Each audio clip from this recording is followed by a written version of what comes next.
Hi, we are here to talk about real estates. Now, real estates, it's not a rich people's word. It's a basic human right that you and I must have in this economic system, in this world. Without it, we can't have an established life. We can't have a fixed daily routine.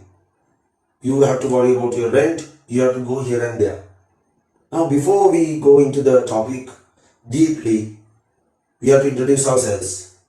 I'm Buddhika Dalwata, Managing Director of Red Lanka, and there is my partner, Chartered Engineer Hasit Ratnayaka, who has 10 years, 11 years of experience in local and both foreign projects. And we are a company actually who does engineering, architectural, construction, real estate, and investments. Now, in our business, we provide 360 services from buying land, real estate, to building your own house or commercial property, and finishing the project with landscaping and additional services. We handle the entire project of the client. There are options to select one real estate or engineering or architectural, but we provide them all in one company. So now we can get to the point. So when I am talking about real estates, first we have to break it down how to have a intelligent, logical real estate decision, because this matters a lot. If you get this wrong, if you get the wrong real estate at the wrong location, or if you build a house without proper management, financial management, timing, everything matters. Without these correct decisions, you will end up in a life where there is continuous difficulty to get your life into progress and into a more profitable level. You will have to encounter many difficulties. If you get this wrong, it's an upstream battle. So let's talk about Sri Lankan real estates. Now, Sri Lankan real estate market is not regularized. Like European countries, Australian countries, it's not regularized. It's not determined on complex system. It's just a simple system where buyers meet sellers and they agree on a price, and it's not stated even. There's no data. So the Sri Lankan real estate market, it's hard to determine what the market price is.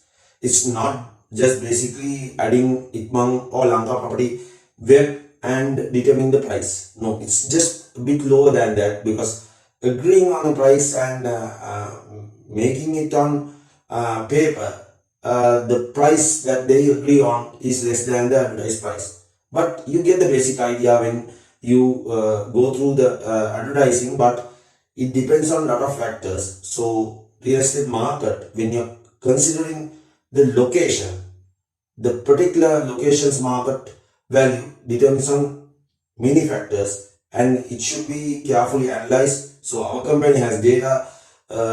We have been doing for this for past 5 years, and we have data according to specific lands and specific access roads.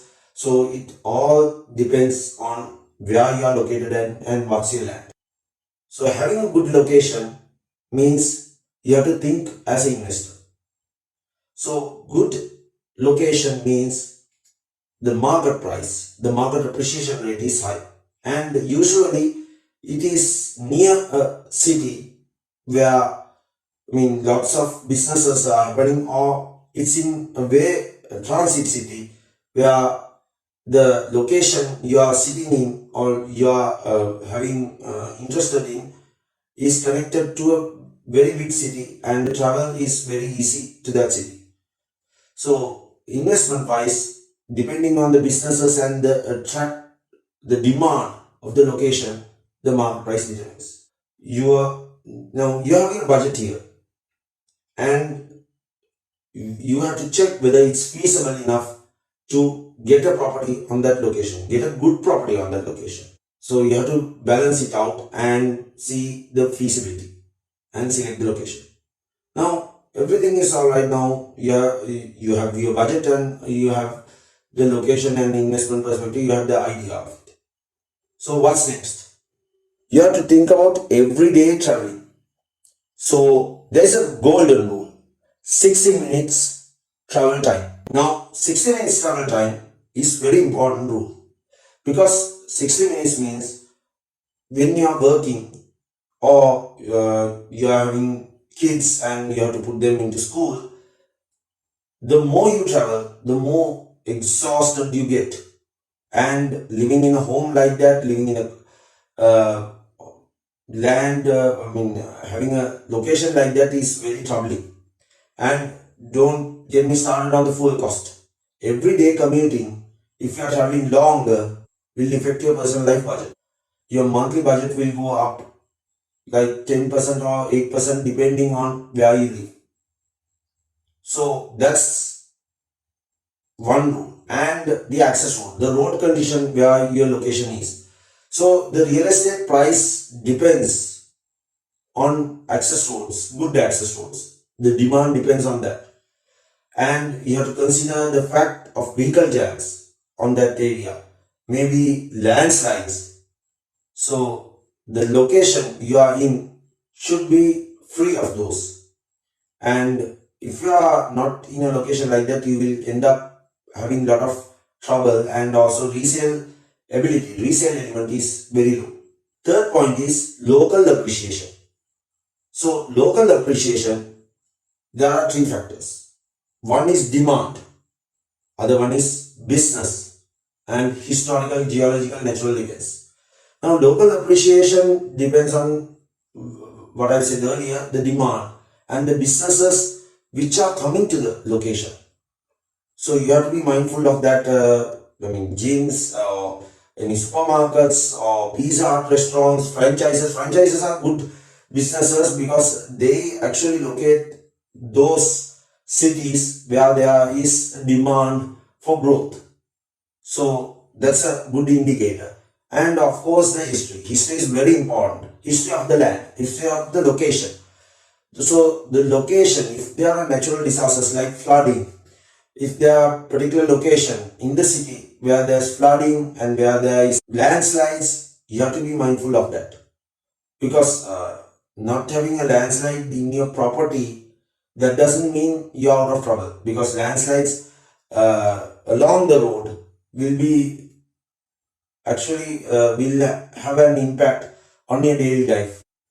These are the main factors. Then we move on to the other factors which are equally important. So facilities, infrastructure, public facilities and private facilities.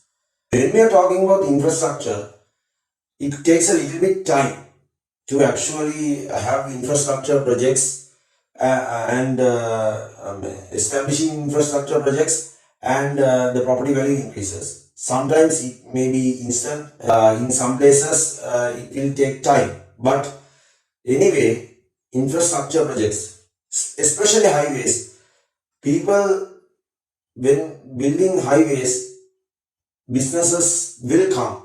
Gradually businesses will come and property will increase. And the spreading of public facilities like schools, hospitals, those actually directly impact businesses in the localized region. And private facilities like franchises, like that we talked about it, that is the major indicator where that particular location is growing, and people will come more and more to that location depending on the facilities it has. Now if you can cover these four elements, there will be no problem.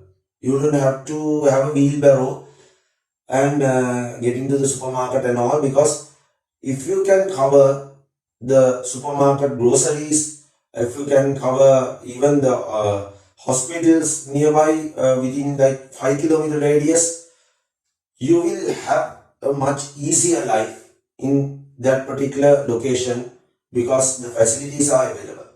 And the final fact is the environment. Now people don't think about the environment factor more because it's irrelevant. But air pollution and noise pollution is a major factor for some people to move into urban areas from out of urban areas to actually the outer regions. So environment factor is also one thing because sometimes people want tranquility, people want calmness. So air pollution, noise pollution, without those, you can live a healthier life. Now we have talked about locations. Now we have to go deeper into the specific land you are buying. Now there are many types of lands. Now when you're choosing a land, you have to think about your budget.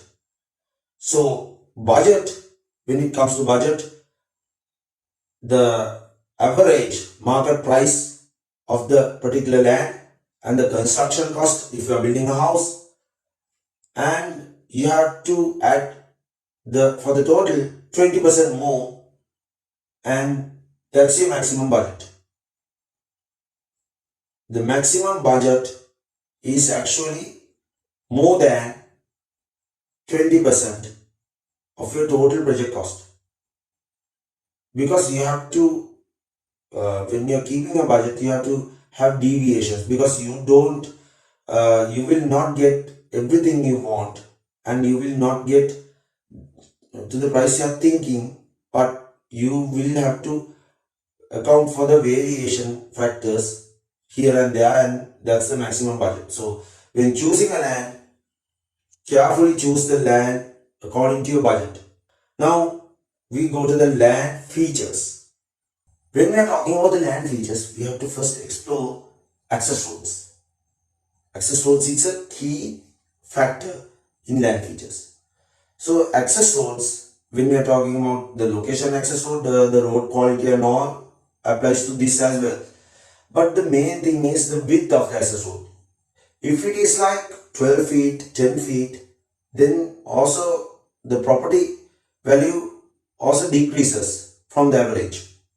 So having a 15 feet or 20 feet access road means 20 feet is better, that you can drive on that particular road 2 vehicles without any travel disruptions or without any delay. Because having a narrow access road means when a vehicle comes from this side, you can't actually move. You have to reverse it and then let the vehicle pass and move along. And when you are considering the access road, the length of the access road, like if it is 15 feet, if there are several blocks, it would be unattractive. So if it is 20 feet, it doesn't matter. So if it is 15 feet, at least you have to have like 400 meters or 300 meters, and not to go beyond that, because going beyond that means you are having traffic, you are having delays in getting to the main road. So you have to think about the access roads, because access road means it can depreciate, the land value can depreciate 20 or 30 or 40% maybe, depending on the access road width. 10 feet is the minimum one, and you have to go above that. And even 10 feet, if it is like 20 or 30 or 40 meters to the road, it's okay, but the property value will get affected when it is free selling, because 10 feet access road, 12 feet access roads are not as attractive as 15 feet and 20 feet. Then we talk about the dimensions. Now dimensions is very important factor. Of course, there are strip lands where there is like a large strip of land, and you can't do much things. You can't have a spacious living room, like a dream house as well. You have to design it in a particular manner, which you will be granted COC. So according to the dimensions, 65% must be used. Up to a maximum of 65% is allowed to use on your building. And you have to have a rear space, you have to have a distance from the access road, from the middle of the access road to the building, so you have to have those proper dimensions. So having a good land, bare land, means it should be flat.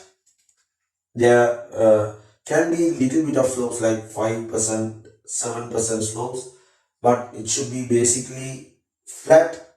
And also if you are talking about dimensions, 1 to 1.3 ratio is more suitable. And then we move on to the next part. We have to discuss this broadly. Slopes. So there are types of slopes. Not every land is a flat land. Earth is not flat, and also this applies to the lands. Every land is not flat. So when we are talking about type of slopes, flat to 7 degrees slope is actually less costlier for your house. That will be explained more broadly by Hasid, but since we are talking about the slopes, now the construction cost is very low on these flat to slide slopes. So 7 degree slopes is good, and you just don't have to fill a lot to the land to make it flat. And also you can actually 5 degree slope, if it is like located, I mean if it is the land, depending on the land, you can actually use the same soil to flat it out. Moderate slope, 7 to 15 degrees, that is actually costlier. So you see sometimes moderate slopes, you have to have retention walls to support the structure, and also there will be like 2 levels of foundation in these particular slopes, and it is like 10% or 15% the developing cost will actually get higher when the slope is steeper. Then you get 20 to 33 degree slope. So in that particular slope, you see in Kandy and where there is, I mean, the hill country, you see step by step houses. So there are 2 different levels. You will see the living room in one level and the bedrooms in other level. So you can build like that, and also the filling cost and the foundation incurs more cost than the previous ones. And the extreme slope, we don't recommend to build it. Like steep slope and extreme slopes are very costlier. So extreme slopes are not feasible at all unless it's a resort, and for a commercial purpose, the living area actually minimizes and the parking minimizes, and it's going to be like not a typical house, and the resale value is like for a very niche customer. If you have a slope and a view, fantastic view, you can sell it, otherwise it will be a problem. Now we have to talk about the water table. Now identifying the water table is very difficult. Now what is a water table? Water table is something which you have to consider buying. When you are buying a land, you have to consider a lot, because it affects your main housing budget, because there needs to be some development needed to construct a house in a if the water table lies closer to the surface. Water table is the groundwater level, and groundwater level where it stands, if it is closer to the surface, then there will be a problem. Now the thing is, there are no, immediate vicinity, you can't detect water table if it is near or not, but you have some indications. Best indication is actually to if there is a well, you can see from the well where the water lies. Other than that, if you stick a branch to the ground and if it goes deeper, then it means it's more damp. There's more moisture, wetness in the soil, and then you can see around the surrounding the areas, if there are paddy fields and all, It will give some indicator like if there is a lake or marshy land. If it will get some indications that where is the water table, and then in watery surface, there are no big trees. There can't be big trees because the trees have to be in a stable ground. Big trees like jack trees and all have to be in a stable ground. So if there are trees, they will there is a bit of a slant to side the trees, and there is no big vegetation out there in the land. But if it's a bare land, it's very harder, and the previous methods will work, but it's best you to get a soil examination done and see before constructing how the land is, and if you have a risk of increasing land development cost, if there's a risk of that, you can determine before purchasing. So that's very important. Now you have selected a land, and the construction part is the next battle. So 50% of the battle is over, but the other 50% is the most important part. So that will be covered by Mr. Hasit Ratnayaka, chartered engineer, structural chartered engineer, and he will give you some hints, some indicators to build a great house without getting into trouble. So over to you, Hasit.